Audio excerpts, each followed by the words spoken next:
Hello guys, good morning and welcome to my mini blog. তো সকালবেলা ঘুম থেকে উঠে স্নান টান করে পুজো দিয়ে নিলাম। এখন ঠাকুরের বাসনগুলো মেজে নিলাম। মাজার পরে এই যে ঘরটাকেও পরিষ্কার করে নিলাম। তারপর একটুখানি কেক খেয়ে নিলাম। খাওয়া দাওয়ার পরে যে রান্নাবান্না সমস্ত কিছু কমপ্লিট করে নিয়েছি। কমপ্লিট করে খাওয়া দাওয়া করে শুয়ে পড়লাম। শোয়া থেকে উঠে এনেছিলাম হচ্ছে পার্ক। তারপর এখান থেকে একটা পার্ক খেয়ে নিলাম।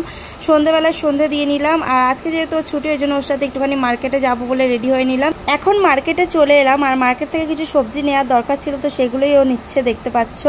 তো সবজি টবজি নিয়ে তারপরে আমরা একটুখানি দোকানে বসেছিলাম ললিপপ নেওয়ার জন্য। তারপর সেখান থেকে এখন আমরা রুমের দিকে যাচ্ছি ললিপপ নিয়ে। তারপরে বাড়িতে এসে ললিপপ খেলাম। আর এদিকে দেখতে পাচ্ছি আমার ফোনের কভার লাগালাম নতুন, কেমন লাগছে কমেন্টে জানিও। তারপরে আবার আমরা গেলাম হচ্ছে রোডের পাশে ফালুদা খাওয়ার জন্য। তো এখন ফালুদা নিতে এসেছি। ফালুদা নিয়ে তারপরে এখন বাড়ির দিকে যাচ্ছি।